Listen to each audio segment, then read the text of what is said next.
3 shots rang out before the sun touched the mountain peaks.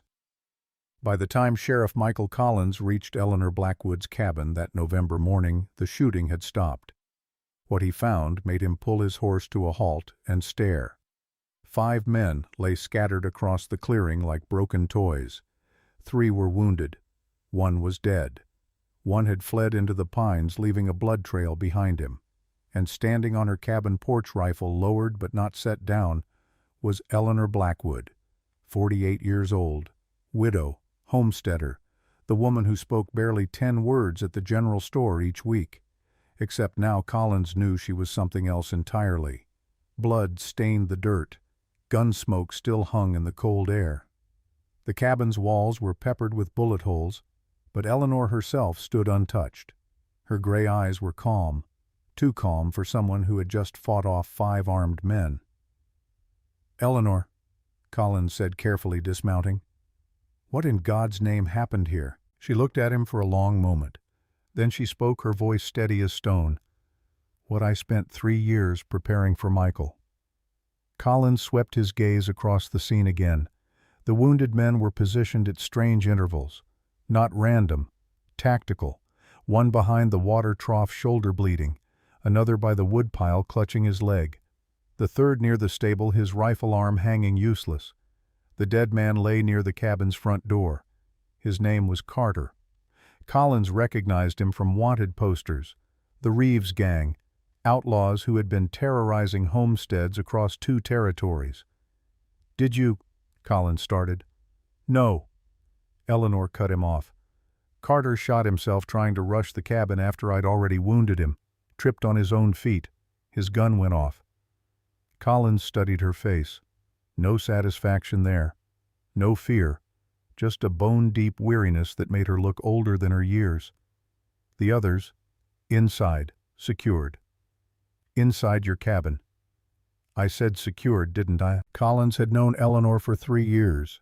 Quiet woman, kept to herself, polite but distant. He'd always sensed something beneath the surface, some weight she carried. Now he was seeing it. "Eleanor," he said slowly, "I need to understand what happened here. From the beginning." She nodded once, set her rifle against the porch railing, looked out toward the eastern mountains where dawn was breaking gold and pink. "Then I suppose I should tell you," she said. "Let me tell you how we got here." And she began. 12 hours earlier. The mountain wind whispered through the pines as 4 armed men circled Eleanor Blackwood's cabin in the hours before dawn. Their horses were tethered a quarter-mile back. They moved on foot, quiet as they could manage. Their leader was Jackson Reeves, 42 years old, former Confederate cavalry lieutenant. Now he led men for money instead of a cause he'd stopped believing in. Beside him moved Davies, his second, sharpshooter, loyal, a man of few words but steady hands. Behind them came Wyatt, barely 20, still eager to prove himself, still thought being an outlaw was romantic instead of damned, and Smith, older, cautious, a man who followed orders but kept his doubts to himself. Carter should have been with them, but Carter never listened. He'd gone ahead impatient, as always. Reeves had learned to work around him. They'd been watching the cabin for 2 days. 1 woman, 1 horse in the stable, no visitors. The target, Montgomery, had described a widow living alone, sitting on land worth a fortune to the railroad expansion. Easy money, Montgomery had said. Convince her to sell or convince her to leave. Either way, the land would change hands. Reeves had done this work before. He didn't like it, but he'd stopped letting that matter. Men had to eat. His crew had to survive. The world didn't care about his comfort with his choices. "Single candle burning in the east window," Davies whispered. "She's awake." Reeves nodded.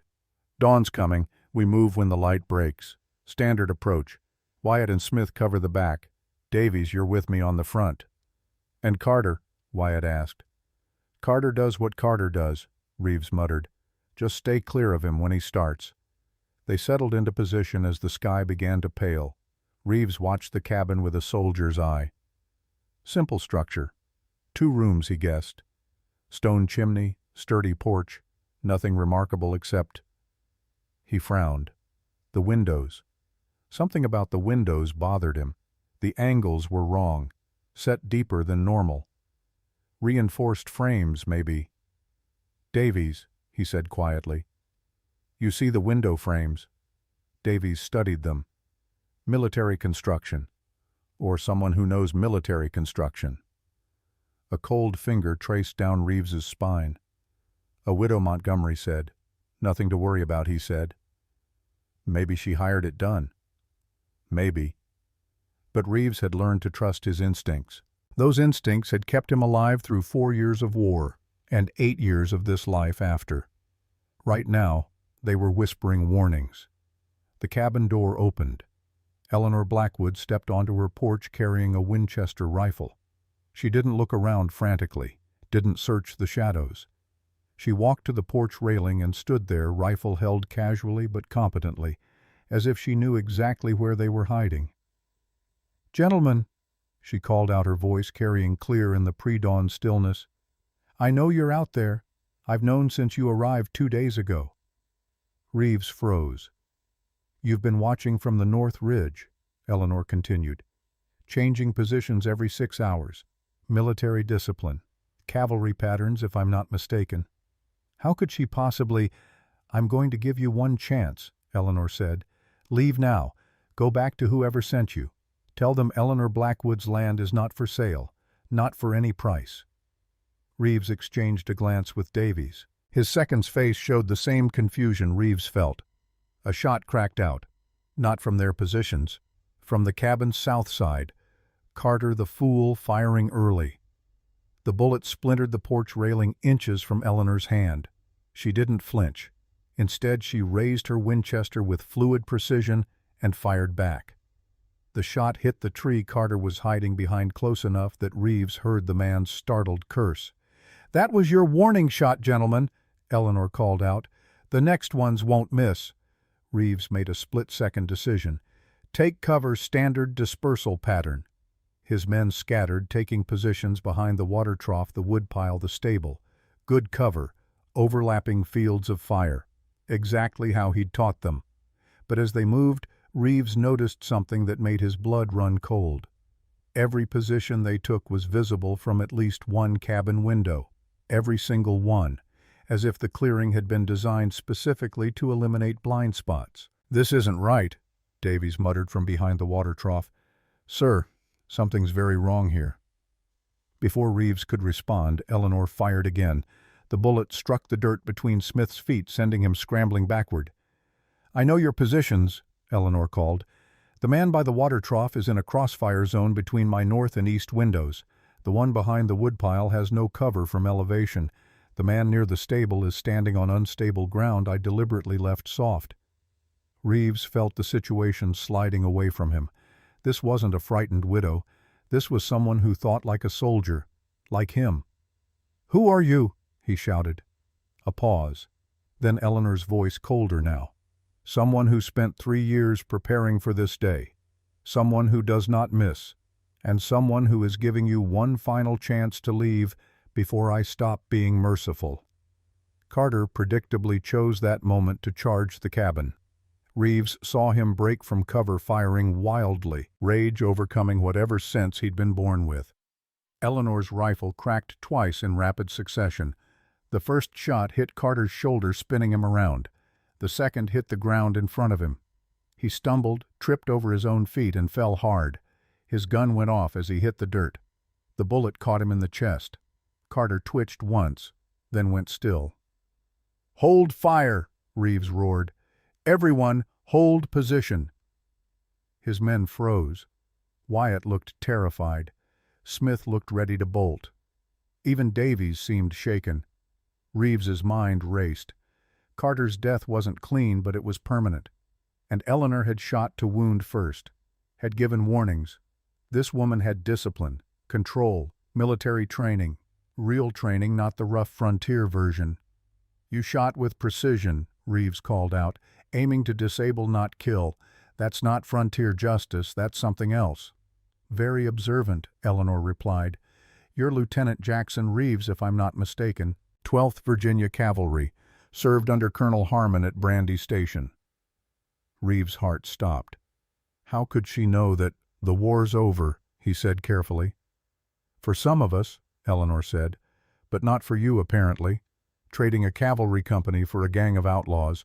I wonder what Colonel Harmon would think of that. Anger flared in Reeves's chest. You don't know anything about me. I know enough. I know you're using cavalry dispersal patterns. I know you're maintaining military discipline even in criminal enterprise. And I know that whatever Montgomery is paying you isn't worth what you're about to face if you continue this. Montgomery? Wyatt's voice cracked. How does she know about Montgomery? Eleanor's laugh was bitter. Because I've spent 3 years studying Sebastian Montgomery. Every property he's stolen, every person he's threatened, every murder he's arranged. The word murder hung in the cold air like a curse.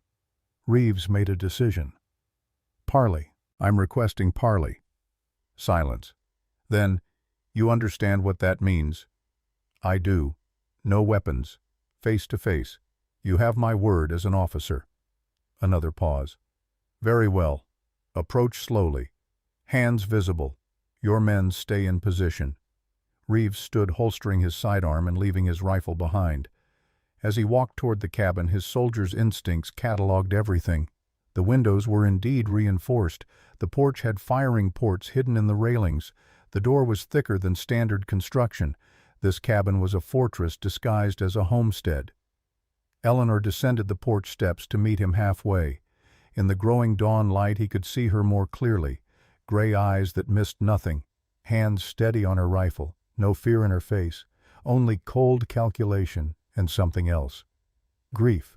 Old grief worn smooth by time but still sharp underneath. You're not what Montgomery described, Reeves said. Montgomery described what he wanted to see. A helpless widow. Easy prey. Why does he want this land? Railroad expansion. This ridge is the best route through the mountains. Whoever owns it controls the route. Montgomery has been buying up properties along the corridor. Those who won't sell have accidents. Reeves felt ice forming in his gut.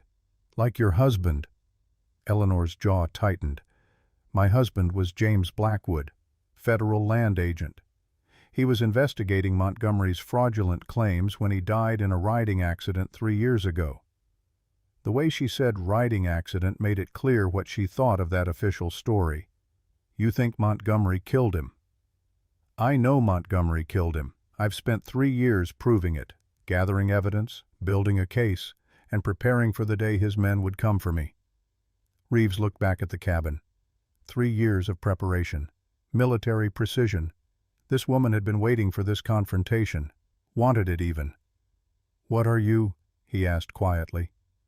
Eleanor met his eyes. During the war I served with a special Union division. Small teams, specialized training. We operated behind Confederate lines. Understanding dawned like cold water. The Phantom Division. Some called us that. The Phantom Division was a myth. Ghost stories to scare Confederate scouts. Is that what you think? Reeves studied her face. The steady hands, the tactical awareness, the precise shooting, the way she commanded the field like a natural. Who were you? He demanded. What was your designation? Eleanor's voice dropped to barely more than a whisper. They called me Shadow Eleanor. The name hit Reeves like a physical blow. Shadow Eleanor. The phantom sniper who could hit targets at impossible distances, who had killed 3 Confederate generals without ever being seen, who had burned supply depots and vanished like smoke. The legend who was supposed to be dead. You died, Reeves said, at Atlanta. The report said what we wanted them to say. Eleanor interrupted. Dead phantoms don't get hunted. Reeves stared at her. His mind reeled with the implications. He'd been sent to threaten Shadow Eleanor, the woman who had once held an entire Confederate division at bay, who had operations named after her in Union strategic documents. Behind him he heard Davy's sharp intake of breath. His second had been close enough to hear, which meant the others had too. Sir, Davies called out. Permission to withdraw. Smart man, Reeves thought. Davies understood what they were facing, but Reeves couldn't move, couldn't look away from Eleanor's gray eyes. In them, he saw something that made him ask the question he already knew would change everything. "Why are you telling me this?" "Because you're a soldier, Lieutenant Reeves, not a murderer. I can see the difference. You maintained discipline. You tried to warn Carter. You requested parley instead of a frontal assault." She paused, and something like sadness crossed her face. "Because I'm hoping you'll understand what I'm about to tell you. About Montgomery. About what he really is. And about what he's hired you to become." From his position, Wyatt shouted, "We should go. Now!" Reeves ignored him. "What is Montgomery?" Eleanor reached into her coat pocket slowly, making sure he could see she was reaching for papers, not a weapon. She pulled out a folded document and handed it to him. He opened it, read the first few lines, felt the ground shift beneath his feet. It was a letter, in Montgomery's handwriting, dated 3 years ago, addressed to someone named Graves. "The land agent Blackwood has become a problem. His investigation threatens our entire operation. Arrange an accident. Make it look natural. Do not fail in this." Reeves looked up. "You have the letter that ordered your husband's murder." "I have 17 letters," Eleanor said quietly. "Documenting 17 murders. 17 families destroyed so Montgomery could build his railroad empire. James was just one of many." She pulled out more papers, spread them on the ground between them. Forged land deeds, bribes to territorial officials, payments to hired guns, a complete record of Sebastian Montgomery's criminal enterprise, evidence my husband died gathering, evidence I've spent 3 years completing. Reeves stared at the documents, at the careful notations, the dates and names and amounts. This wasn't the work of a grief-stricken widow seeking revenge. This was a legal case, built brick by brick, methodical, professional. "Why haven't you taken this to the authorities?" he asked. "Because Montgomery owns half the judges in Denver, because the territorial system is corrupt, because I needed to wait until I had everything, every piece of evidence, every witness, every connection." Eleanor's voice hardened. "And because I needed to wait for him to make his next move, to send his men after me, to prove he's still operating, to catch him in the act." Reeves looked at his men, then back at Eleanor. "You used us. I'm using everyone, Lieutenant. Montgomery sent you because he thinks I'm helpless. He doesn't know who I am, what I am. That mistake is going to cost him everything." She picked up the papers and held them out to him. "The question is, what will it cost you?" Reeves didn't take the papers. "What do you mean?" "I mean you have a choice. You can leave now. Take your men and disappear. I'll testify that you withdrew when you learned the truth. Or you can help me finish this. Help me bring Montgomery to justice, real justice, the kind that puts men like him in front of judges and juries." Reeves laughed a harsh sound. "Why would I do that?" "Because you were a soldier once. Because you believed in something larger than yourself. Because somewhere under all this—" She gestured at his outlaw gear. "You're still the officer who refused to burn farmhouses with civilians inside." Reeves went very still. How could she know about that? How could she possibly— "Rough Creek Bridge," Eleanor said softly. "November 1864. You argued with Colonel Asher for 20 minutes. Refused his direct order to burn a farmhouse. Took the threat of court-martial. Saved a family of 5. Reeves's mind raced back. Rough Creek. The bridge crossing. The colonel screaming at him. The family cowering inside that farmhouse. His decision to— "There was a sniper," he said slowly. "During the argument. Took out our lead scout's canteen from impossible range. Scared us back across the bridge without a fight." Eleanor said nothing, just watched him. "That was you," Reeves breathed. "You were watching us." "I had you in my sights for 3 minutes, Lieutenant. Clean headshot. You were worth eliminating. A young cavalry officer, rising through ranks, strategically valuable. Why didn't you shoot? Because I watched you refuse to burn that farmhouse. Watched you choose honor over orders. Watched you protect innocence even though it could have destroyed your career." Eleanor's voice softened. "So I shot your canteen instead of your heart, scared you back across the bridge, saved that family from your colonel, and let you live." She met his eyes. "I gave you a second chance 15 years ago, Lieutenant Reeves. The question is, what have you done with it?" The words cut deeper than any bullet could have. Reeves looked at the documents in her hands, at Carter's body cooling in the dirt, at his men watching from their positions. What had he done with that second chance? Become exactly what he'd fought against. A man who threatened widows for money. A man who worked for corrupt land barons. A man who had taken the honor he'd defended at Rough Creek and sold it piece by piece. "I've wasted it," he said quietly. "Not wasted," Eleanor replied. "Just delayed. Second chances don't expire, Lieutenant. They just get harder to claim the longer you wait." From his position behind the water trough, Davies called out, "Sir, your orders!" Reeves looked at his second, at Wyatt and Smith watching nervously, at the cabin that was really a fortress, at the woman who was really a legend, and at the choice she'd laid before him. He'd spent 15 years running from what he was. Maybe it was time to remember. "Stand down," he called to his men. "Lower your weapons." Wyatt's voice cracked. "Sir, I said stand down. That's an order." Slowly, reluctantly, his men complied. Reeves turned back to Eleanor. "If I help you, what happens to my men? They testify against Montgomery. Receive immunity for cooperation. The territorial governor is looking to make examples of corrupt land operations. Your testimony could bring down Montgomery's entire network. And us. You get your second chance, properly this time." Reeves considered, then nodded once. "What do you need?" Eleanor smiled for the first time. It was a sad smile weighted with years of grief and purpose. "Tell me everything you know about Montgomery's operation. Every property he's targeted, every official he's bribed, every move he's planning." She gestured toward the cabin.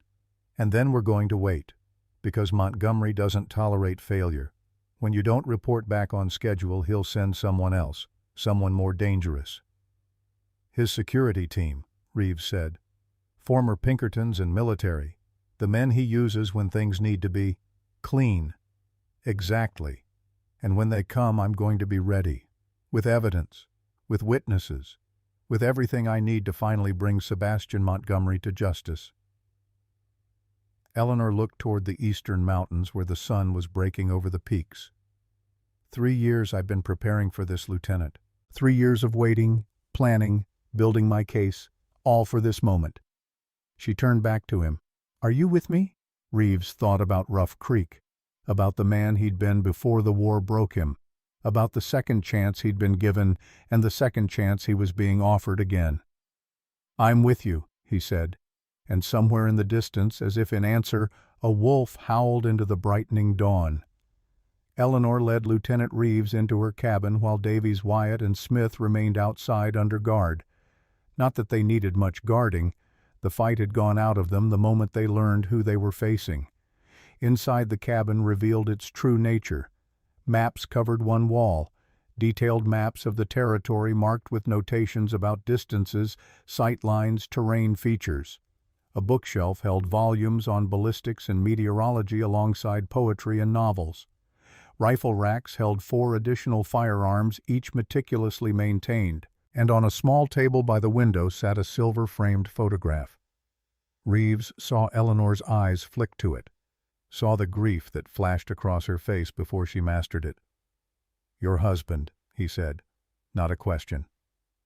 "James." Eleanor touched the frame gently. "He was a good man, better than me in most ways. He believed in the law, in evidence, in doing things the right way, even when the wrong way was easier." She turned to face Reeves. "I promised him 3 things at his grave. Find who killed him. Bring them to justice his way with evidence, not bullets. And don't become a monster to fight monsters." That's a hard promise to keep. The best ones usually are. Eleanor spread the documents across her table. Reeves studied them as she explained. Each piece of evidence was catalogued, Cross-referenced, dated. This was the work of years. Montgomery has killed at least 17 people that I can document, Eleanor said. Probably more. He started in Denver after the war. Confederate quartermaster who fled west and built an empire on the same corruption he practiced in Gray. Reeves looked up sharply. Montgomery served Captain Sebastian Montgomery, Confederate Quartermaster Corps, supply lines through Georgia. Understanding hit Reeves like cold water. The Phantom Division operated in Georgia. Eleanor nodded. We destroyed his supply depot at Kennesaw Mountain, burned 3 months of provisions, cost the Confederacy a fortune, cost Montgomery his career and his reputation. She pulled out another document, a Confederate Army record, Montgomery's service file. After the war he changed his rank to Mr. and came west. But he never stopped fighting, never stopped seeing the world as a battlefield. Everyone who gets in his way becomes an enemy to eliminate. Like your husband. James discovered the pattern, the fraudulent land claims, the bribes, the systematic elimination of obstacles. He was building a case against Montgomery when Eleanor's voice faltered. When he died. Reeves watched her struggle with the grief, saw how she forced it down, controlled it, used it as fuel instead of letting it consume her. A soldier's discipline. He recognized it because he'd used the same techniques himself. You said you were at Rough Creek, he said quietly. Eleanor moved to the window, looked out at the mountains. November 1864. My unit was tasked with disrupting Confederate crossings along the Tennessee River. We'd been tracking Colonel Asher's regiment for 3 days. Your regiment. You were the sniper. I was one of 8 assigned to that operation. We worked in pairs. I was partnered with Catherine Reynolds. She handled reconnaissance. I handled long-range eliminations. Eleanor's voice took on a distant quality, remembering. We watched your column approach Rough Creek Bridge. Standard crossing procedure. You were the advanced scout commander. Young, maybe 26. Cocky enough to argue with your colonel. Reeves remembered that day with painful clarity, the argument that had nearly ended his career. There was a farmhouse, he said. Colonel Asher wanted it burned, said it provided cover for Union sharpshooters, wanted to clear the field before crossing. There were civilians inside, a family, mother, father, 3 children. I refused the order, told Asher I wouldn't burn women and children. He threatened court-martial. I told him to proceed. I'd rather face a tribunal than their ghosts. Eleanor turned from the window, met his eyes. I watched that argument through my scope. Had you centered, clean headshot at 300 yards, you were strategically valuable, a rising officer. Taking you out would have disrupted Asher's advance. Why didn't you? Because halfway through your argument I realized something. You weren't refusing because you were afraid of the consequences. You were refusing because it was wrong. Simple as that. You knew it would cost you. Knew Asher would never forgive it. But you couldn't burn that family. Eleanor's voice softened. That moment I saw a Confederate officer choosing honor over orders, protecting innocence when it would have been easier to follow commands. And I thought, this is a man who deserves to survive this war, who might do some good when it's over. She paused. So I adjusted my aim, shot your lead scout's canteen instead of his heart, made it look like a warning shot from an advanced position. Your column retreated. That family escaped while you were falling back across the bridge. Everyone lived. Reeves felt something crack inside his chest. All these years he'd wondered about that shot, about the sniper who could have killed them but chose not to, about whether it was mercy or just bad aim. Now he knew. Shadow Eleanor had spared him, had given him a second chance because she saw something worth saving. And what had he done with it? I became an outlaw, he said bitterly. I took the honor you saw at Rough Creek and sold it piece by piece, for money, for survival, for... I don't even know anymore. You kept your men together, Eleanor said, maintained discipline, refused Carter when he wanted to do worse. That's more than nothing. It's not enough.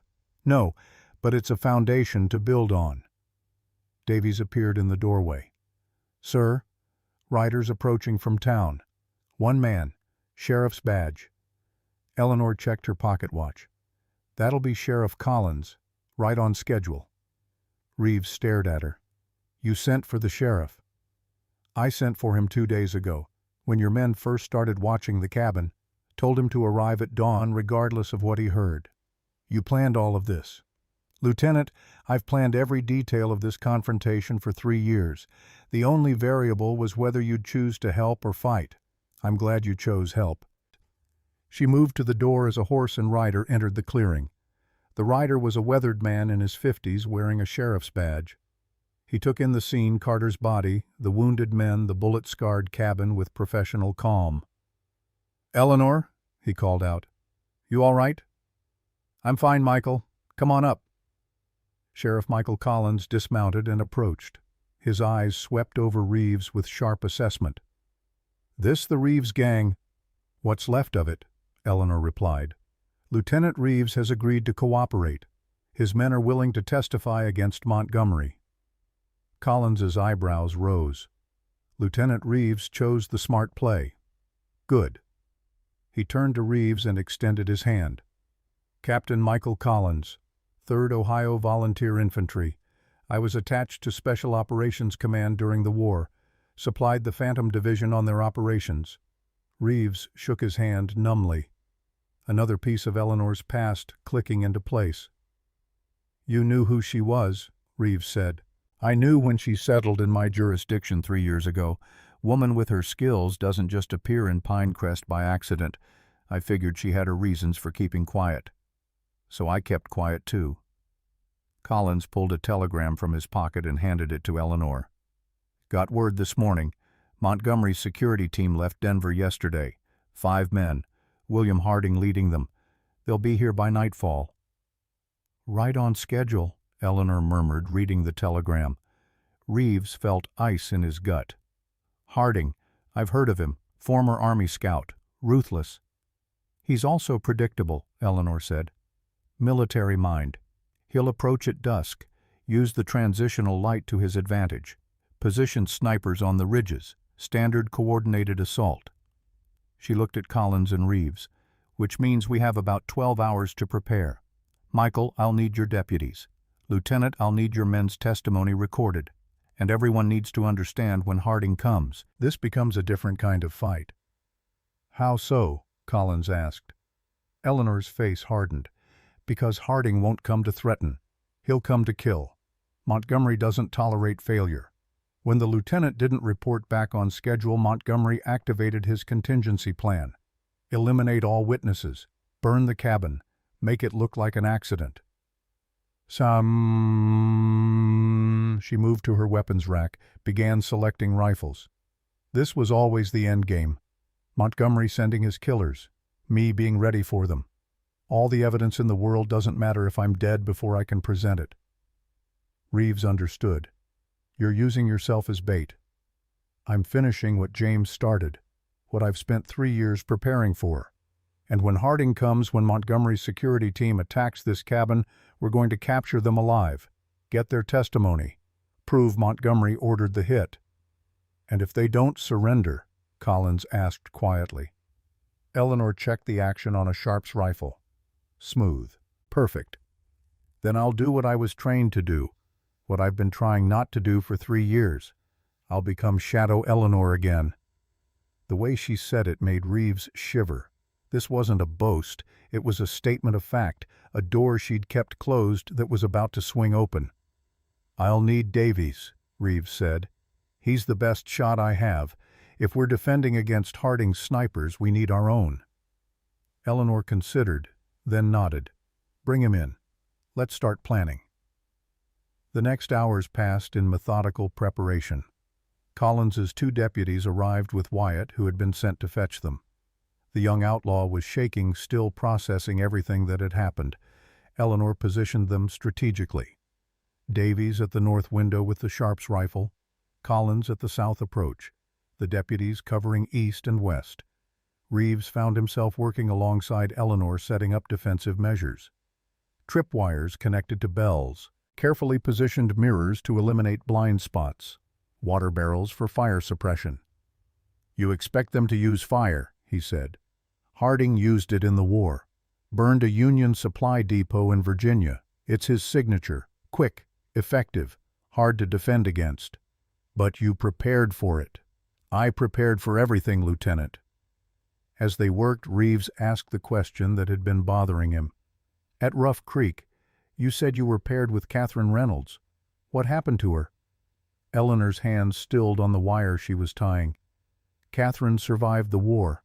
Became a Pinkerton detective. We stayed in touch. She's in Chicago now. I sent her copies of all the evidence against Montgomery. If something happens to me, she'll finish this. Insurance policy.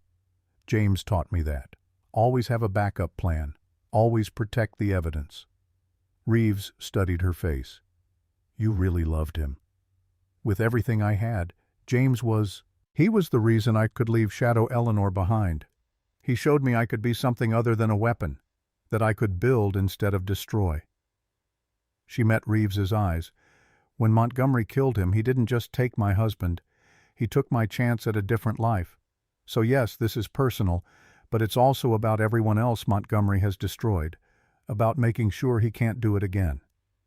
A bell chimed softly, one of the perimeter alarms. Eleanor moved to her observation mirror. Movement on the north ridge, single figure, establishing position. Davies peered through his scope. Sniper, setting up long-range shot, professional. That'll be Thomas Reed, Eleanor said. One of Harding's brothers, twins both sharpshooters. Collins checked his rifle. How do you want to play this? Eleanor considered. Davies, can you make that shot? Davies studied the distance, the angle, the failing light. 300 yards, elevated position, wind from the east. Yes, ma'am. I can make it. Wound him, shoulder shot if possible. We need them alive to testify. Davies settled into position, controlled his breathing, waited for the perfect moment. Wind's dropping, he murmured. Target steady, taking the shot. The sharps cracked. Through the mirror, Eleanor saw the distant figure jerk and fall back, clutching his shoulder. Hit, Davies confirmed. He's down, but alive. Almost immediately, gunfire erupted from 3 other positions. Harding's team attacking in response to their sniper being taken out. But they weren't using just bullets. Flaming arrows arced through the twilight, struck the cabin's walls, the roof, the porch. Fire attack, Collins shouted. Water barrels, Eleanor commanded. Just like we planned. Reeves and the deputies grabbed buckets, dousing the flames before they could take hold. Eleanor had treated the wood with something that made it resistant. The fire sputtered and died, but the arrows kept coming, and now regular bullets mixed with them, a coordinated assault designed to overwhelm. Eleanor moved between windows with fluid precision, firing calculated shots, not trying to kill, trying to disable, to create chaos in Harding's ranks. Reeves found himself fighting alongside her, covering her movements, anticipating her needs. It was like being back in the war, part of a unit, working together toward a common goal. He'd forgotten what that felt like. A man appeared at the cabin's edge. Victor Sanchez, knife in hand, trying to get close enough for hand-to-hand combat. Collins met him. The 2 men grappled. Sanchez was fast, skilled, but Collins had trained with bare-knuckle boxers in Ohio. He got inside Sanchez's guard, landed a solid punch, followed with a knee. Sanchez went down. Got one, Collins called out, securing Sanchez's hands. Eleanor nodded approval, kept firing, kept moving, a machine of tactical precision. Then, as suddenly as it started, the attack stopped. The flaming arrows ceased. The gunfire died away.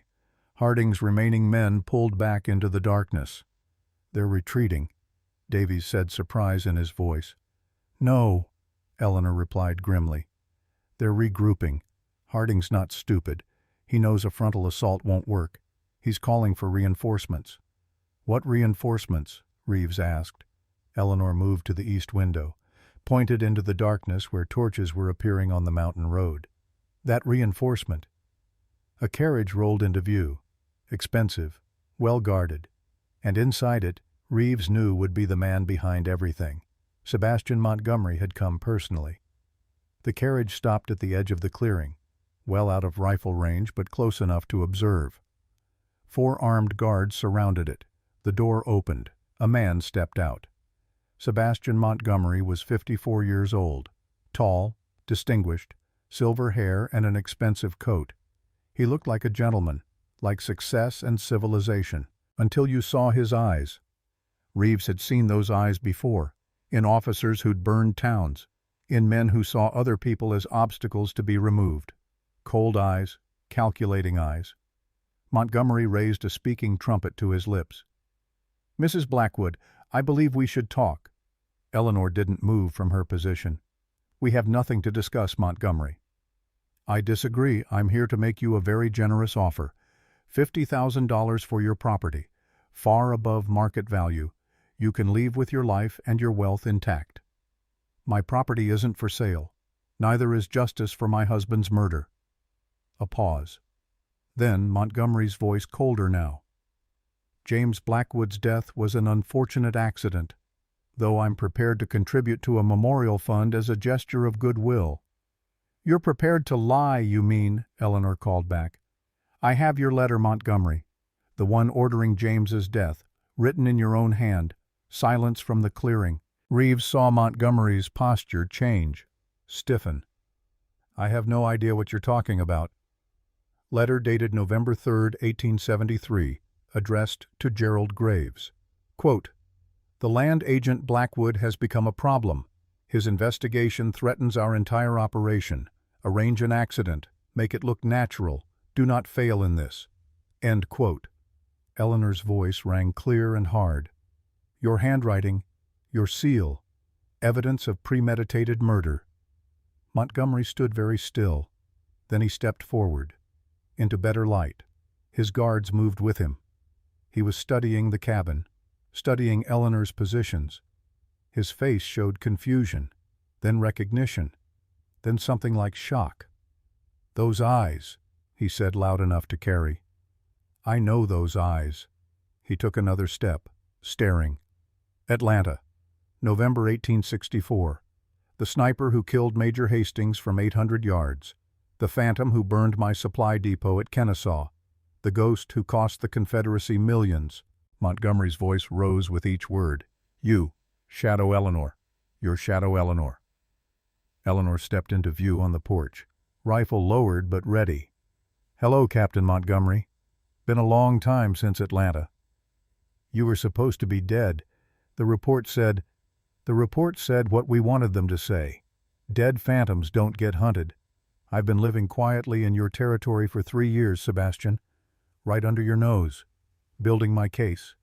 Waiting for you to make your move." Montgomery's face twisted, 20 years of rage surfacing. "You destroyed my career, my reputation. Everything I built during the war you burned. You were supplying an army that fought to preserve slavery. Forgive me if I don't feel guilty about stopping you. I've spent 20 years trying to find out who you were, what your real identity was, and all this time you were married to the man investigating me, living in my territory." Montgomery laughed. A harsh, broken sound. "When I found out James Blackwood was married to a woman matching your description, I thought it was coincidence. But I had to be sure, so I had him killed, not just for his investigation, to see if you'd reveal yourself." Eleanor's rifle came up. "You murdered James to draw me out. And it worked. Here you are, Shadow Eleanor herself, the ghost I've been hunting for 2 decades. Reeves saw Eleanor's hands shaking, saw the rage barely controlled. This was her breaking point, her moment of maximum temptation. "You killed my husband," Eleanor said, her voice deadly quiet. "Not for business, not for the investigation, for revenge. For both. He was in my way and married to the woman who ruined me. 2 birds, 1 stone, as they say." Montgomery spread his arms. "So here we are, the war that never ended, you and me, Confederate and Union, still fighting after all these years." "The war ended," Eleanor said. "I put down my rifle. I chose peace." "Did you? Then why are you holding that rifle now? Why are my men wounded and dead? Seems to me you never stopped being Shadow Eleanor." You just pretended for a while." Eleanor's finger moved to the trigger. Reeves could see the war inside her, the promise she'd made to James, the rage at his killer, the temptation to end this with one shot. "Do it," Montgomery taunted. "Prove me right. Prove you're still just a killer with a noble excuse. Put a bullet in me like you did to all those Confederate officers. Add one more to your count." Reeves held his breath, watched Eleanor struggle. Then she lowered the rifle. "No." Montgomery blinked. "What?" "I said no. I won't give you the death of a soldier. You're not a soldier anymore, Sebastian. You're a criminal. And criminals don't get shot on battlefields. They get tried in courtrooms. You really think you can bring me to trial with what evidence?" Eleanor smiled, a cold, terrible smile. "With everything. Every letter, every forged deed, every bribe, every murder. 17 murders documented, witnesses secured, including your own security team once they realize cooperating is their only chance at survival." She paused. "And with one more thing, something James discovered before you killed him, something I've been protecting for 3 years. Montgomery's face went pale. "You're bluffing." "Am I? James found your insurance policy, Sebastian, the documents you prepared in case you needed leverage, the evidence of crimes committed by judges, politicians, businessmen, your protection against betrayal." Eleanor's voice hardened. "He copied everything, every name, every crime, every piece of leverage you thought would keep you safe. And when you go down, everyone connected to you goes down too. Your entire empire, dismantled." "If I die," Montgomery said quickly, "certain documents will be released. Documents proving Shadow Eleanor committed war crimes, killed civilians, operated outside the law. Your reputation will be destroyed, your pension revoked. You'll be tried as a war criminal." Reeves started. A dead man's switch. Insurance against insurance. Eleanor laughed. Actually laughed. "You think I care about my reputation? I've been hiding who I am for 3 years, Sebastian. I'm not afraid of the truth about the war. I did what I did. Killed who I killed. I'll stand trial if that's what it takes." She stepped forward. "But here's the thing. Your documents forgeries. Just like your land deeds. I know because I had Catherine Reynolds investigate them. She has the originals. The real records of Phantom Division operations, all classified, all protected, all proving your documents are fabricated." Montgomery's confidence cracked. You knew about my insurance." "I've known for 2 years. You're not as clever as you think, Sebastian. You're just a corrupt quartermaster who learned to steal on a larger scale. And now your stealing is done." Eleanor raised her voice. "Sheriff Collins, please take Mr. Montgomery into custody. Charges murder, fraud, conspiracy, intimidation of federal officers." Collins moved forward with his deputies. Montgomery's guards looked uncertain. "Shoot them," Montgomery ordered. His guards didn't move. "I said shoot them." One guard slowly lowered his rifle. "We didn't sign on for this, Mr. Montgomery. Protecting property is one thing. Fighting a war hero and killing lawmen is another. I'll double your pay." "Can't spend money when you're hanged for murder," the guard replied. One by one, Montgomery's guards stepped away, left him standing alone in the clearing. Collins walked up to Montgomery, pulled out handcuffs. "Sebastian Montgomery, you're under arrest. You have the right to—" "Wait!" Montgomery's voice cracked with desperation. "Eleanor Shadow, listen to me. We can make a deal. Split the territory. I have money. Connections. We could rule this whole region together." Eleanor looked at him with something like pity. "I don't want to rule anything, Sebastian. I just want justice for my husband and for all the others you killed." She turned away as Collins secured the handcuffs. "Take him to Pinecrest. Lock him up. I'll bring the evidence in the morning." As the deputies led Montgomery away, the man was still shouting. "This isn't over. You hear me? Shadow Eleanor, this isn't over." But it was.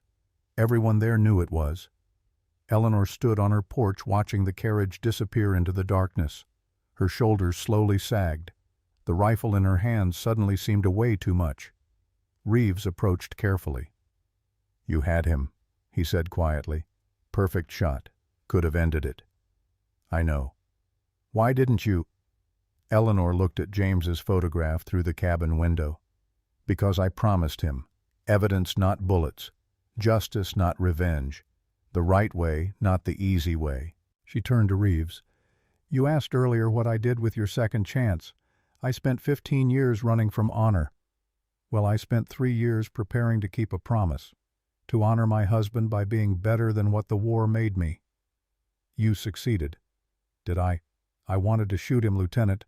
God help me, I wanted to put a bullet in Montgomery's heart. The only thing that stopped me was James's voice in my head, reminding me who I wanted to be." Eleanor's hands were shaking now, the adrenaline fading, the reality settling in. 3 years, she whispered.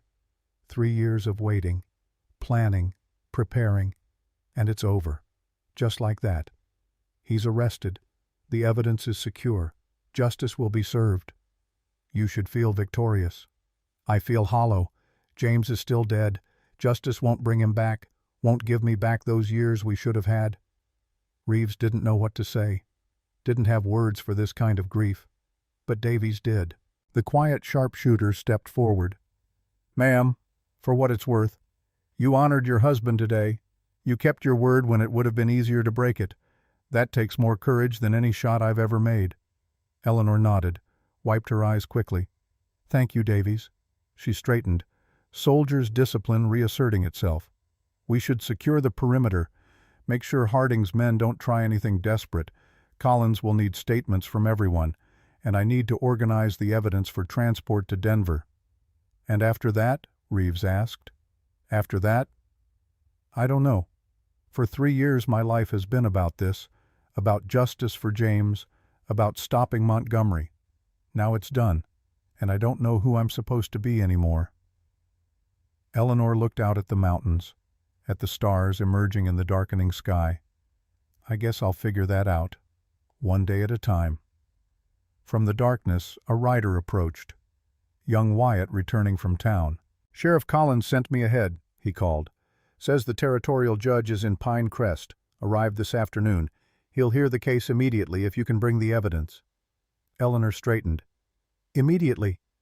Judge Carleton says he's been waiting years for a chance to move against Montgomery." A small smile crossed Eleanor's face. "Then let's not keep him waiting." She turned to her allies, to Reeves and Davies, to Collins's deputies, to the men who had started the day as enemies and ended it as something else. "Gentlemen, we have work to do." And as the moon rose over the Colorado mountains, Eleanor Blackwood began gathering 3 years of evidence. 3 years of grief and purpose and promise. Tomorrow justice would come to Pine Crest. Tonight, Shadow Eleanor could finally rest. The ride to Pine Crest took 2 hours through mountain darkness. Eleanor led the way, her saddlebags heavy with documents. Behind her rode Reeves and Davies, now officially cooperating witnesses rather than outlaws. Sheriff Collins brought up the rear with Montgomery in custody, the railroad magnate's hands bound and his expensive coat dusty from the trail. The wounded Thomas Reed with his shoulder injury, Victor Sanchez with his bruised ribs, traveled in a wagon driven by one of Collins's deputies. Carter's body had been left at the cabin under guard. There would be time for burial later. As they descended from Eleanor's Ridge toward the valley where Pine Crest nestled, Reeves rode up alongside her. "You're quiet," he said. "Thinking." "About—" Eleanor glanced back at Montgomery, slumped in his saddle defeat, written in every line of his body. "About how anticlimactic it feels. 3 years I imagined this moment. Montgomery in chains, justice served. Somehow I thought I'd feel different." "How do you feel?" "Tired, empty, like I've been holding my breath for 3 years and finally exhaled." Reeves understood that feeling. He'd felt it when the war ended, when the purpose that had driven him for 4 years suddenly vanished, leaving only questions about what came next. "What will you do?" he asked. "After the trial?" "I don't know. The cabin was never meant to be a home. It was a fortress, a tool. Now that I've used it—" Eleanor trailed off. "I suppose I'll have to figure out what Eleanor Blackwood does when she's not preparing for war. Maybe you could—" "Riders ahead," Davies called out softly. Eleanor's hand moved to her rifle, then relaxed as torchlight revealed familiar faces. Frank Pearson, who ran the general store, Mrs. Whitman the seamstress, Doc Patterson, Miller the blacksmith, 20, maybe 30 townspeople drawn from their homes by the gunfire they'd heard echoing from the mountains. Sheriff Collins rode forward. "Folks, everything's under control. You should head home." "That's Montgomery," Frank said, pointing. "That's Sebastian Montgomery in handcuffs." Murmurs rippled through the crowd. Montgomery had been a shadow in their lives for years, a name whispered with fear. The man who owned judges and politicians, the man nobody could touch, and now he sat bound on a horse, defeated. "What happened up there, Sheriff?" Mrs. Whitman asked. "We heard gunfire all afternoon, saw smoke." Collins glanced at Eleanor. She nodded slightly. This was the moment, the reveal she'd been avoiding for 3 years. The sheriff's voice carried clearly in the mountain night. "What happened is that Mrs. Blackwood defended her property against unlawful attack. Montgomery sent men to force her off her land. She refused, protected herself, and in doing so exposed Montgomery's entire criminal operation." "Mrs. Blackwood did all that?" Frank sounded skeptical. "Eleanor, the widow who barely speaks 10 words a week." Eleanor urged her horse forward, into the torchlight. "Let them see her clearly." "Yes, Frank, I did." The crowd fell silent, studying her, seeing something different now. The rifle across her saddle, the steady hands, the soldier's bearing she no longer bothered to hide. "Who are you?" Mrs. Whitman asked, not unkindly, but needing to know. Eleanor took a breath. The moment of truth. "During the Civil War, I served with the Union Army, a special operations unit called the Phantom Division. We worked behind Confederate lines, reconnaissance, high-value target elimination, intelligence gathering." She watched their faces, saw shock, confusion, fear. "My designation was Shadow Eleanor. I was a scout and sharpshooter. After the war, I wanted to leave that life behind. I married James Blackwood, tried to build something peaceful, something normal." Eleanor's voice hardened. 3 years ago, James was murdered while investigating Montgomery's land fraud. I came here to finish his work, to gather evidence, to bring Montgomery to justice the right way, through law, not bullets. Frank stepped forward. His face showed a dozen emotions at once.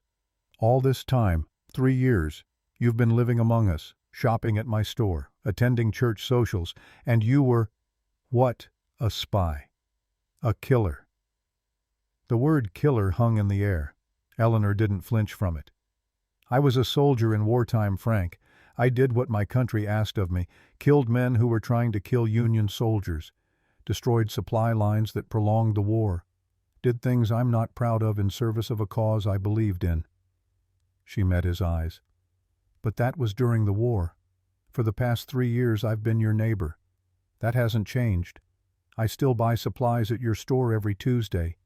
I still help Mrs. Whitman with her garden. I'm still the same person. You just know more about my past now." "But you're a professional killer," someone called from the back of the crowd.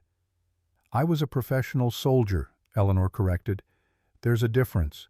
Soldiers follow laws, have rules, answer to civilian authority. Everything I did during the war was under orders from commanding officers who answered to the president." Reeves surprised himself by speaking up. "For what it's worth, I'm Lieutenant Jackson Reeves, Confederate cavalry. I fought against the Union, against the Phantom Division." The crowd turned to him. "Shadow Eleanor could have killed me during the war, had perfect opportunity. Instead, she spared me because she saw I was trying to do the right thing in a bad situation. That's not the action of a killer.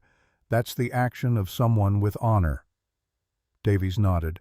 "I served CSA as well, sharpshooter. Fought in Georgia where the Phantom Division operated. They were ghosts to us, terrifying, but they had rules, never harmed civilians, never killed unless necessary, conducted themselves with more honor than plenty of regular Army units I saw." Mrs. Whitman spoke up, her voice thoughtful. "Mrs. Blackwood, Eleanor, my cousin Sarah Hendricks lost her farm 3 years ago. Legal claim, they said. She had to leave with her children. They had nothing." She pulled a folded paper from her pocket. "Is this one of the properties in your evidence?" Eleanor accepted the paper, read the claim number, cross-referenced it mentally with her catalogued cases. "Yes, Montgomery used a forged deed, had a corrupt clerk register it without proper verification. Your cousin's claim was legitimate. Montgomery's was fraud. Can she get her farm back?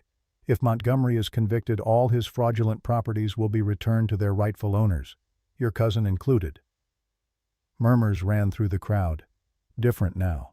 People realizing this wasn't just about Eleanor. It was about all of them. Frank Pearson examined one of the documents Eleanor had shown him. He had some notary experience, knew what legitimate land deeds looked like.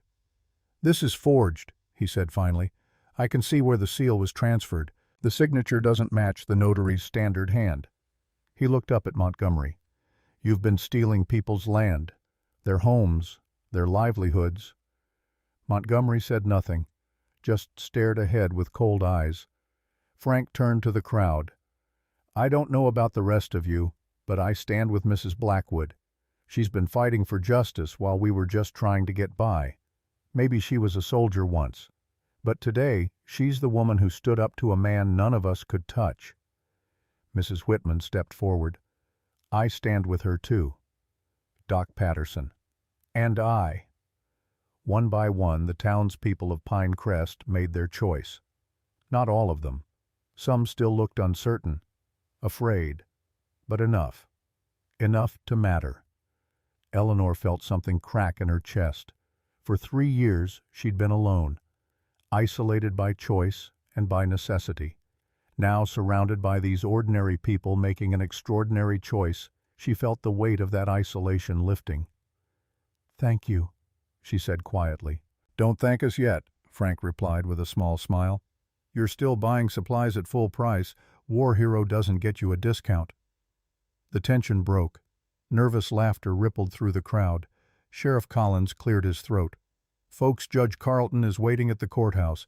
We need to get Montgomery secured and the evidence presented. If you want to witness justice being done, you're welcome to attend, but keep it orderly." The crowd parted. Let Eleanor and her companions ride through. As they passed, Eleanor saw faces she'd known for 3 years seeing her differently now. Not the quiet widow, not the woman who kept to herself.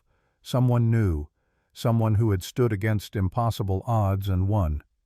They rode into Pinecrest proper as the church bell tolled 10. The courthouse was a modest building, 2 stories of rough-cut timber with a second-floor courtroom that doubled as the town hall for meetings. Judge Carlton waited on the steps. He was 60 years old with iron-gray hair and eyes that had seen too many corrupt men walk free. When Sheriff Collins had telegraphed him about Montgomery's arrest, he'd ridden through the night to be present. "Sheriff," he said. "Mrs. Blackwood, please let's proceed." The courtroom filled quickly, townspeople crowding the benches, others standing along the walls. This wasn't a trial that would come later in Denver, but it was the preliminary hearing that would determine if Montgomery faced formal charges. Eleanor laid her evidence on the prosecutor's table. 3 years of work, organized, cross-referenced, damning. Judge Carlton examined the documents with the careful attention they deserved, read letters, studied forged deeds, reviewed witness statements. Montgomery sat at the defendant's table, his expensive lawyer beside him. The lawyer had been summoned from Denver. He looked confident, ready to defend his wealthy client, until he saw the evidence. Eleanor watched the lawyer's confidence drain as he reviewed what she'd compiled, saw him lean over to whisper urgently in Montgomery's ear. Saw Montgomery's face grow pale. Judge Carlton looked up. "Mr. Montgomery, you stand accused of 17 counts of murder, 43 counts of fraud, conspiracy to defraud the United States government, bribery of public officials, and intimidation of federal officers." He paused. "How do you plead?" Montgomery's lawyer stood. "Your Honor, my client." "I asked your client," Carlton interrupted. "Mr. Montgomery, how do you plead?" Montgomery rose slowly, looked at Eleanor, at the evidence spread before the judge, at the townspeople watching from the gallery. "Not guilty," he said, but his voice lacked conviction. "So noted. Bail is denied. You'll be remanded to territorial custody pending trial in Denver. Sheriff Collins secure the prisoner." The lawyer objected, argued, cited precedents and procedures, but Judge Carlton had made his decision. "Your client is a flight risk with unlimited resources and documented willingness to eliminate witnesses. He stays in custody. This hearing is concluded." The gavel fell. Montgomery was led away. As he passed Eleanor's table, he stopped, looked at her with those cold eyes. "This isn't over," he said quietly. "I have friends, resources. You think one arrest changes anything?" Eleanor met his gaze without flinching. "I think 17 families will sleep better tonight knowing you're in chains. I think your empire is crumbling, and I think you're finally going to face consequences for your actions." She paused. "That's not nothing, Sebastian. That's everything." Montgomery was pulled away before he could respond. Judge Carlton approached Eleanor as the courtroom emptied. "Remarkable work, Mrs. Blackwood. I've been trying to build a case against Montgomery for 5 years. You've handed me everything I need. My husband started it. I just finished it. James would be proud. I knew him, you know. Good man. Believed in the law. Believed evidence and justice could triumph over corruption." Eleanor felt tears threatening, pushed them back. "Thank you, Your Honor. The territorial governor is establishing a new investigative division. Federal land fraud has become epidemic. We need people who can gather evidence like this, build cases that stand up in court." He handed her a card. "If you're interested, the position is yours. Chief investigator, your own staff, real budget, a chance to do this work across the whole territory." Eleanor stared at the card. Another choice. Another fork in the road. "Can I think about it?" "Of course. Take all the time you need. You've earned it." Outside the courthouse, dawn was breaking, the long night finally ending. Eleanor stood on the steps watching the town wake up. Shopkeepers opening their stores, the blacksmith's forge already glowing, life continuing as it always had, except everything had changed.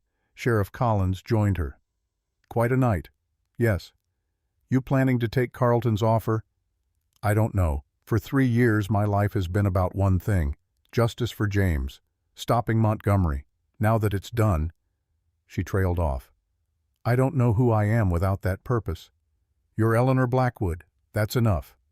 "Is it?" Collins was quiet for a moment. Then, "During the war I was a quartermaster, supplied your unit, kept you fed and armed and equipped. When the war ended, I didn't know what to do with myself. Wasn't a soldier anymore. Wasn't sure what I was." He gestured at his badge.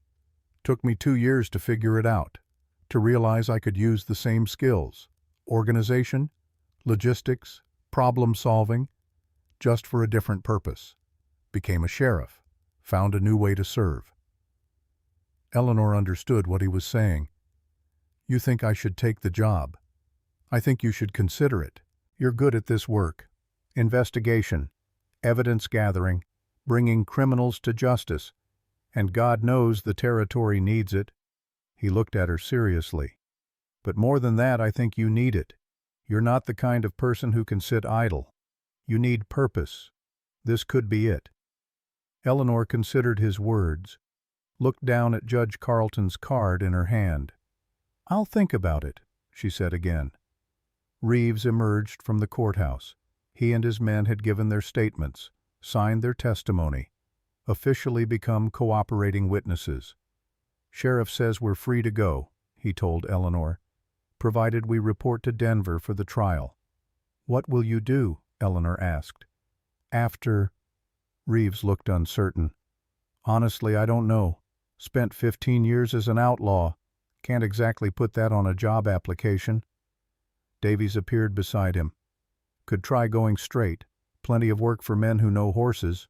Who can shoot, security, ranch work, honest labor. You'd do that? You'd do. Reeves asked his second. Leave this life. Never liked this life, sir. Just didn't see another option. Now maybe I do. Young Wyatt joined them. The boy looked older than he had yesterday morning, as if he'd aged years in a single day. Mrs. Blackwood, he said hesitantly, I want to apologize for coming here with the gang, for threatening you.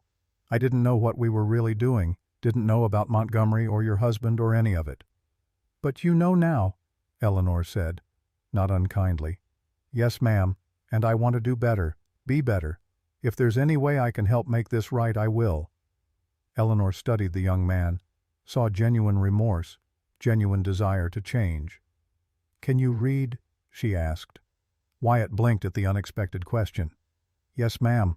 My mother taught me before she died. Can you write, keep records, follow instructions?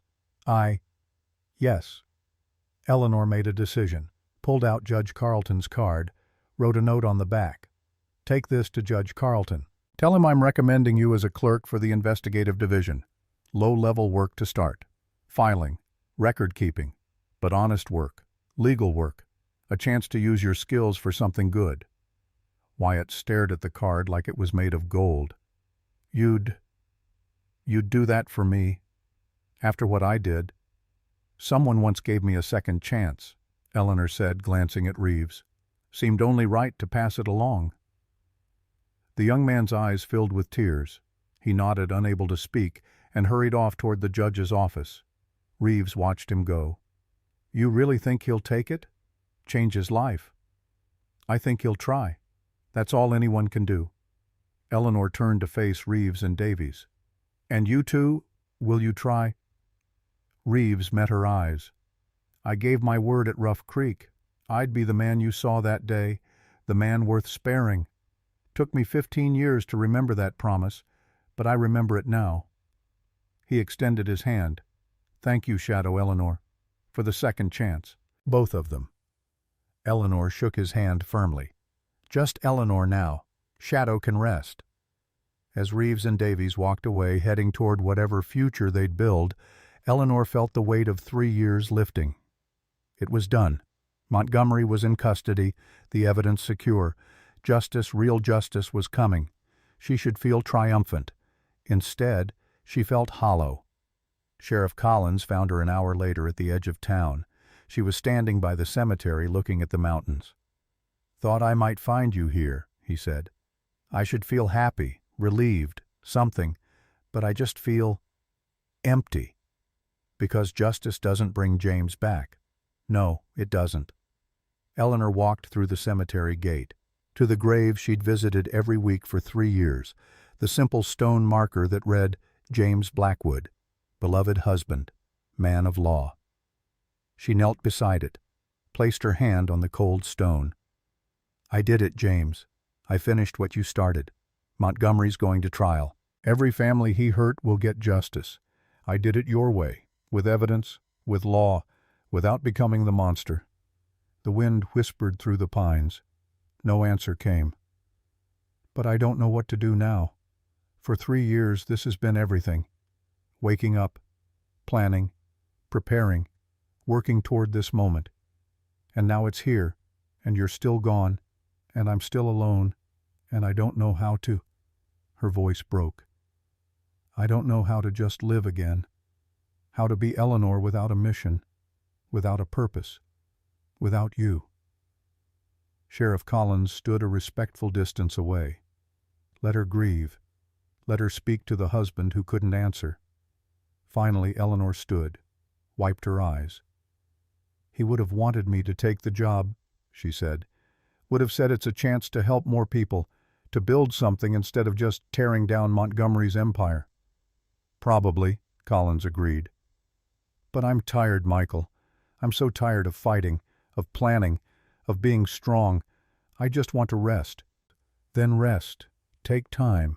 The job will still be there in a month, 3 months, however long you need. Eleanor looked at the mountains, at the cabin on the ridge where she'd spent 3 years preparing for war. I need to go back there, she said. To the cabin. See it in daylight. In peace, without the siege, without the fear. Want company? No. Thank you, but no. I need to do this alone. Collins nodded. Understood. As Eleanor walked back toward where her horse was tied, she paused. Michael, you've been a good friend these 3 years, patient with my secrets, helpful without asking questions. I never properly thanked you. You don't need to thank me. I was honored to help. Something in his tone made Eleanor look at him more carefully. Saw something in his eyes he'd been careful to hide for 3 years. You knew who I was from the beginning, she said slowly. Supplied my unit during the war. Recognized me when I arrived in Pine Crest. Kept my secret. Yes. Why? Collins chose his words carefully. Because during the war, I watched the Phantom Division accomplish impossible missions, watched Shadow Eleanor make shots that defied belief, watched you save lives through precision and planning. He paused. And because when you arrived in Pine Crest, grieving and alone, I thought you deserved peace, deserved a chance to heal. So I gave you space, protected your privacy, waited. For what? For you to be ready, to trust, to let someone in. Eleanor understood what he wasn't saying, saw the devotion he'd kept hidden out of respect for her grief. Michael, You don't have to say anything, he interrupted gently. I'm not asking for anything. Just wanted you to know. You've never been as alone as you thought. He tipped his hat. Take your time at the cabin. Take all the time you need. I'll be here when you're ready, for friendship or for work or for whatever you need. Collins walked away, leaving Eleanor standing in the morning sunlight, realizing that while she'd been focused on justice for the past life, had been quietly offering her possibilities for the future. She just had to be ready to see them. Eleanor rode back to the cabin alone as the sun climbed higher. The ride gave her time to think, to process everything that had happened in the last 24 hours. The siege, the revelations, Montgomery's arrest, the town's acceptance, the offers of work and second chances. When she reached the ridge and saw her cabin in full daylight, she pulled her horse to a stop. It looked different, smaller somehow. The fortress that had loomed so large in her planning now seemed like just a cabin, bullet-scarred, smoke-stained, but just a building. The bodies had been removed, the blood washed away by Collins's deputies. Only the scars remained, bullet holes in the walls, scorched wood from the fire arrows, broken windows. Eleanor dismounted, walked slowly to the porch. Inside, everything was as she'd left it, the maps on the walls, the weapons in their racks, James's photograph on the table. She picked up the photograph, studied his face, the kind eyes, the gentle smile, the man who had believed she could be more than a weapon. I kept my promises, she whispered. All 3 of them. Found who killed you, brought them to justice your way. Didn't become a monster. She set the photograph down carefully. But I don't know what to do now. This cabin was never meant to be a home. It was a fortress, a tool, a means to an end. And now that end is achieved. Eleanor looked around at the evidence of 3 years of preparation, the defensive modifications, the hidden firing ports, the tactical planning. All of it had worked exactly as intended. And now, it was over. She walked outside, stood on the porch where she'd faced down Reeves and Montgomery, where she'd made the choice to honor her promise instead of taking the easy path of vengeance. The mountains stretched out before her, pine forests and rocky peaks. The same view she'd seen every morning for 3 years. But today it looked different. Today it looked like the future instead of the past. Eleanor made her decision. She would take Judge Carleton's offer. Not immediately. She'd take a month, maybe 2. Time to grieve properly, to rest, to figure out who Eleanor Blackwood was when she wasn't preparing for war. But then she'd go to work, use her skills to help others, build cases against corrupt men, bring justice to the frontier. It's what James would have wanted. More than that, it's what she wanted. She'd spent 3 years as Shadow Eleanor one last time. Now it was time to be something new. Chief Investigator Eleanor Blackwood, builder of cases, seeker of truth, protector of the innocent, not a warrior, a guardian. As Eleanor stood there planning her future instead of her revenge, a rider appeared on the trail. Sheriff Collins, despite what he'd said about giving her space. He reined in his horse, looked embarrassed. "Sorry, I know you said you wanted to be alone, but a telegram arrived. From Denver. Thought you'd want to see it." Eleanor took the telegram, read it quickly. Her face went pale. "What is it?" Collins asked, concerned. Eleanor looked up. All the peace she'd been feeling, all the plans for the future suddenly uncertain. "It's from Catherine Reynolds, my old partner from the Phantom Division. What does she say?" Eleanor read the telegram again, making sure she'd understood correctly. "Montgomery has connections we didn't know about, political allies in Washington. She's uncovered evidence that he's already working to overturn his arrest, bribing officials, threatening witnesses." She crushed the telegram in her fist. "She says if we don't move fast, if we don't get him to trial immediately with ironclad testimony, he might walk free." Collins's face hardened. "After everything, after all the evidence, money and power can corrupt anything, even justice." Eleanor looked at the cabin, at the fortress she'd thought she was done with. "How long until the trial in Denver?" she asked. 2 weeks. Judge Carlton scheduled it as soon as possible. 2 weeks for Montgomery to work his corruption, to buy his freedom, to escape justice. Eleanor's jaw set. No, not after everything. Not after James. Not after 3 years. She turned to Collins.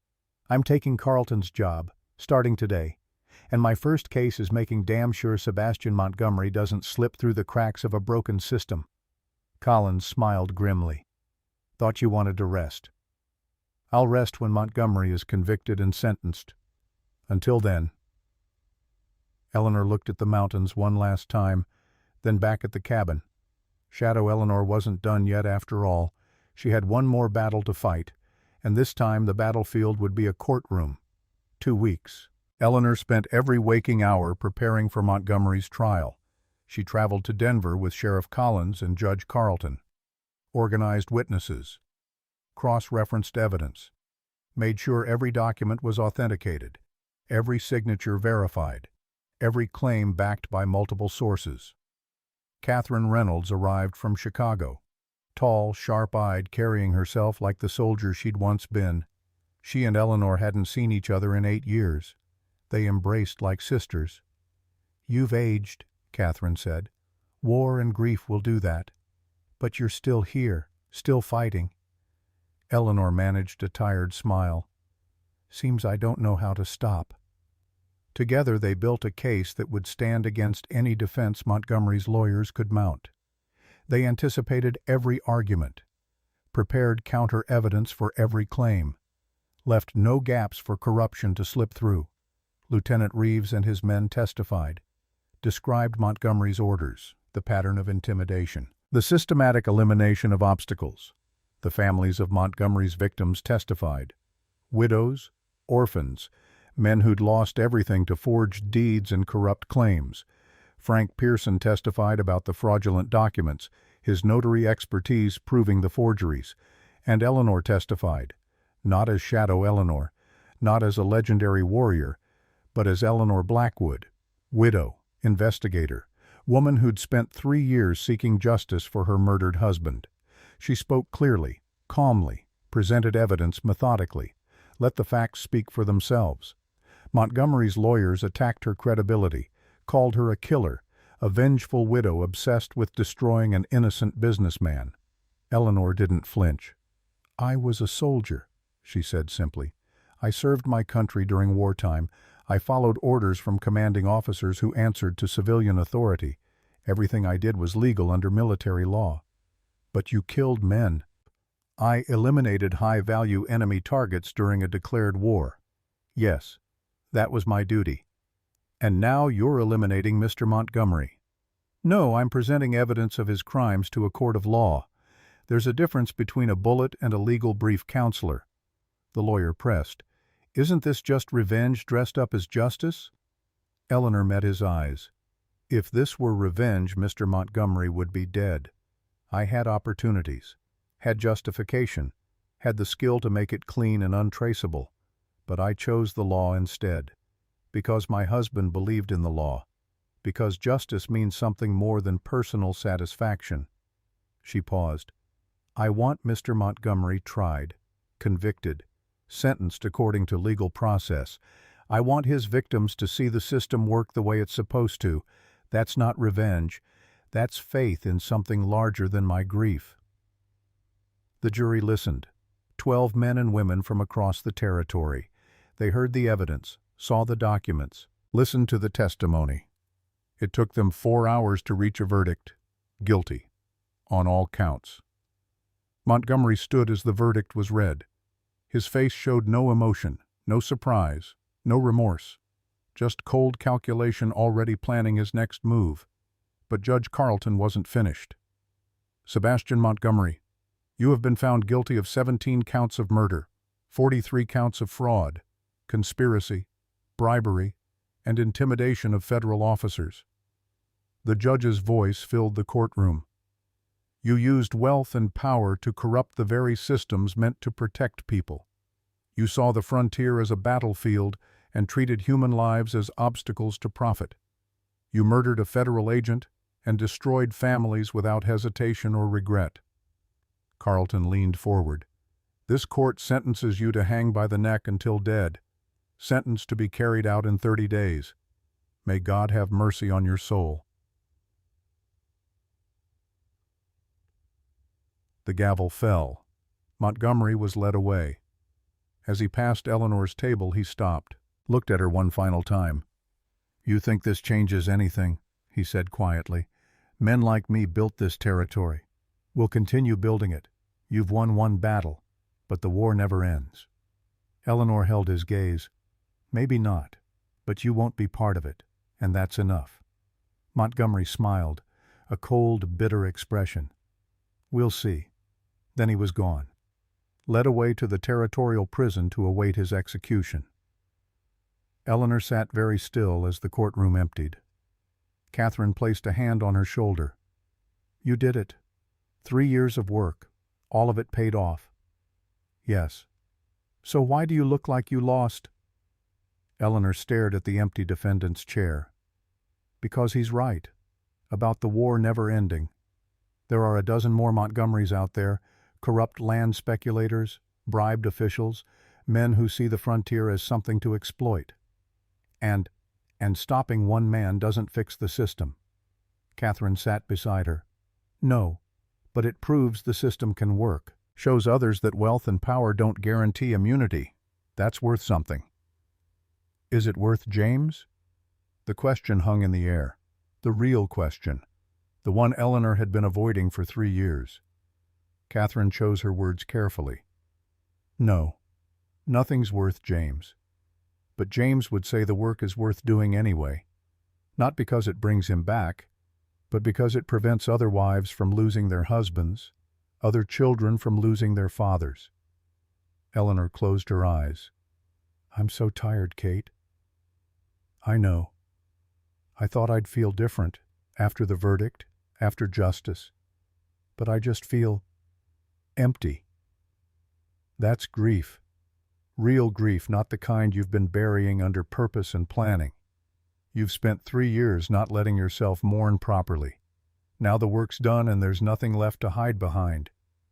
Eleanor opened her eyes, looked at her old friend. What do I do? You grieve, you rest.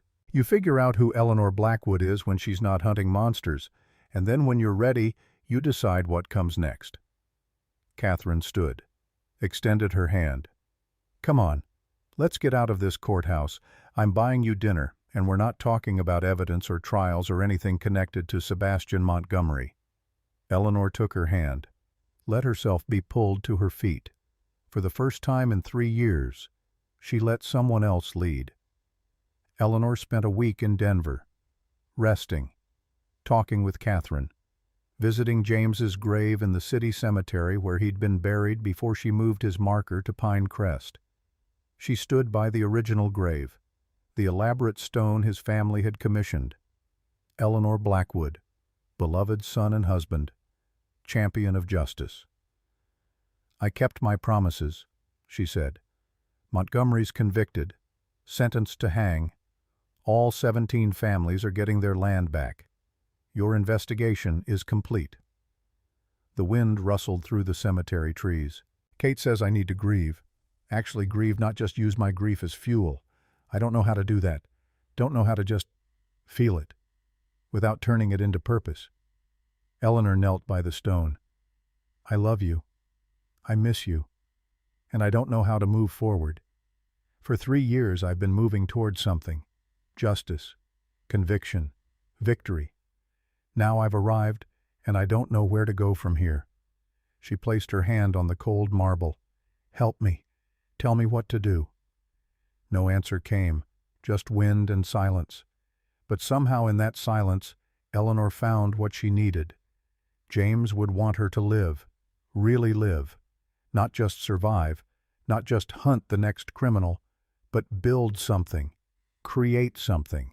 Use her skills to make the frontier better instead of just punishing those who made it worse. She stood, brushed dirt from her knees. "I'm taking Carlton's job, chief investigator, but I'm doing it my way, building cases, training others, creating a system that doesn't depend on one person's rage for justice." Eleanor smiled sadly. "You'd like that. It's building instead of destroying, evidence instead of bullets, the right way, your way." She turned to leave, then paused. "I'm also going to try to be happy again. Someday. Not today. Maybe not this year. But someday. I think you'd want that too." As Eleanor walked away from the grave, she felt something shift. Not closure, not healing, but the beginning of acceptance. James was gone. Montgomery was defeated. The war was over. Now came the harder part, learning to live again, 1 month later. Eleanor returned to her cabin on the ridge. Sheriff Collins rode with her. They'd become friends over the past weeks. Real friends, not just allies bound by a common cause. The cabin looked the same. Bullet holes still marked the walls. Windows still showed cracks from the siege. But somehow it felt different. Eleanor dismounted, stood looking at the structure she'd built as a fortress. "You could repair it," Collins said. "Make it livable again." "I could, but you won't." Eleanor shook her head. "This place was never meant to be a home. It was a tool, a weapon. I built it for one purpose, and that purpose is done. So what will you do with it?" Eleanor walked to the porch, ran her hand along the railing she'd modified for defensive firing. "I'm accepting Carlton's offer, chief investigator. I'll need a headquarters, a place to train other investigators, teach them evidence gathering, case building, how to bring criminals to justice the right way." She gestured at the cabin. "This could work. It's remote enough for privacy, close enough to Pine Crest for supplies, and it's already built. Just needs repurposing." Collins smiled. "From fortress to academy." Something like that. Over the next weeks, Eleanor began the transformation. She kept the reinforced structure, the strong walls, the clear sight lines, but changed the purpose. The firing ports became windows again. The tactical maps were replaced with legal codes and evidence procedures. The weapons racks held law books instead of rifles. Lieutenant Reeves appeared one morning. He and Davies had taken work at a ranch near Denver. Honest work, but they'd heard about Eleanor's plan. "Thought you might need help," Reeves said. "Building, repairs, whatever you need." "I can't pay much," Eleanor warned. "Don't need much. Just need to feel useful again." They worked together, former enemies becoming colleagues. Reeves proved skilled with carpentry. Davies helped install new windows. Even young Wyatt came up from Denver on weekends, eager to help the woman who'd given him a second chance. Slowly the cabin transformed. The front room became a classroom. Benches for students, a board for lessons, shelves for case files and evidence samples. The back room became Eleanor's quarters, simple, functional, but with touches of comfort. James's photograph on the bedside table, books on the shelves, a place to rest, not just prepare for war. Judge Carleton visited to see the progress. Brought with him the first class of students, 6 young men and women selected from across the territory. People who wanted to serve justice, who had the intelligence and determination to learn. Chief Investigator Blackwood, Carleton said formally, "Your academy is ready. Are you—" Eleanor looked at the students, saw hope in their faces, eagerness, the desire to make a difference. She thought about James, about what he would say if he could see this, his wife taking the skills of war and using them to teach peace, using precision and planning to build justice instead of deliver death. He'd be proud. "I'm ready," Eleanor said. 6 months passed. The academy grew. More students came, people who wanted to learn proper investigation, evidence gathering, how to build cases that would stand in court. Eleanor taught them everything she knew, not the war skills, not the killing, but the discipline, the attention to detail, the patience to gather evidence brick by brick. Reeves stayed on as an instructor, teaching tactics and security, helping students understand criminal thinking. Davies taught observation and marksmanship for self-defense. Together they built something new, something good. Eleanor's students began taking cases, helping local sheriffs, investigating fraud and corruption, building cases that brought criminals to justice without violence. The territorial governor noticed, sent funding, official recognition. The Pinecrest Academy for Criminal Investigation became a model for the entire frontier. And Eleanor found purpose again. Not the burning purpose of revenge, but the quieter, deeper purpose of building something that would outlast her. On a spring morning, Sheriff Collins rode up to the academy. He'd been coming regularly, bringing cases, consulting on investigations, finding reasons to visit. Eleanor knew what he was really doing. She saw how he looked at her, the patient devotion in his eyes. She wasn't ready yet. Maybe wouldn't be for years. But someday, perhaps.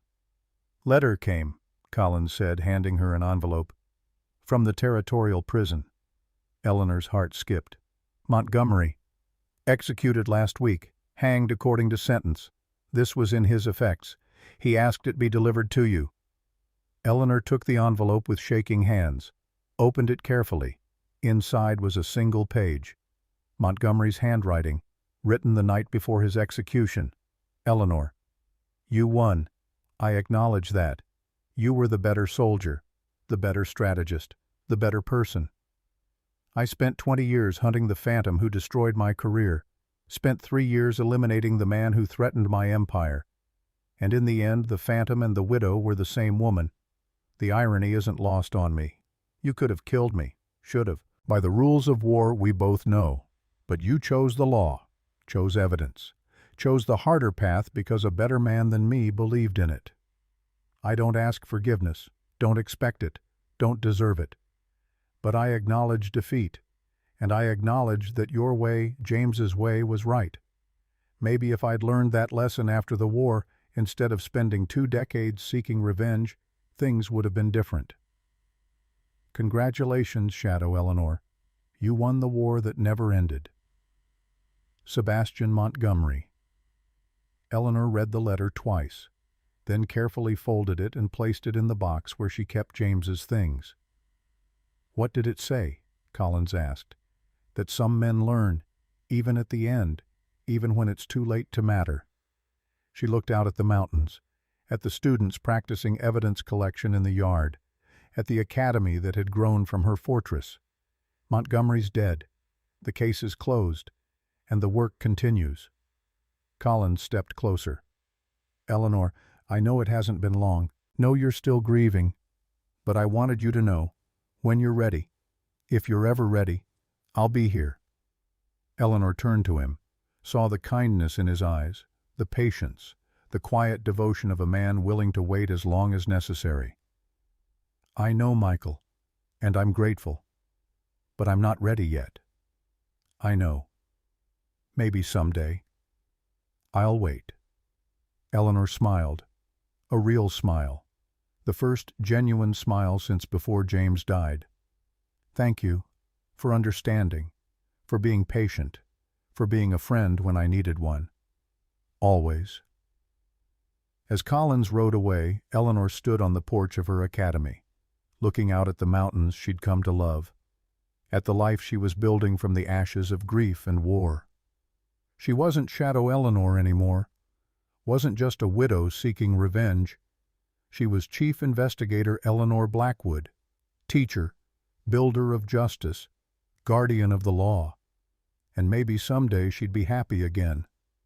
Years later, Eleanor Blackwood stood by a grave in the Pinecrest Cemetery, but this time she wasn't alone. Students from her academy surrounded her, 20 graduates who'd gone on to serve as investigators across the territory. They'd returned for the dedication of a new monument. In memory of James Blackwood, federal land agent and champion of justice. His work continues through those he inspired. Beside it, another stone. Smaller, simpler. In honor of the Phantom Division who served in shadow, so others could live in light. Eleanor touched both stones gently. Thank you, she said softly, for everything. Catherine Reynolds stood beside her. Her old partner had come from Chicago for the ceremony. How are you? Kate asked. Better. Not healed. Maybe never fully healed, but better. Eleanor looked at her students, at the legacy she'd built. I'm teaching them to be better than I was, to solve problems without violence, to build justice instead of deliver vengeance. James would like that. He would. And I'm learning to live again, to find joy in small things, the mountains, teaching, friendship. Eleanor glanced toward where Sheriff Collins stood respectfully apart. Maybe even love, someday. Catherine smiled. That's good. That's healing. As the ceremony ended and people drifted away, Eleanor remained, alone with the stones and the mountains and the memories. She thought about the siege, about the choices she'd made, about keeping her promises even when it would have been easier to break them.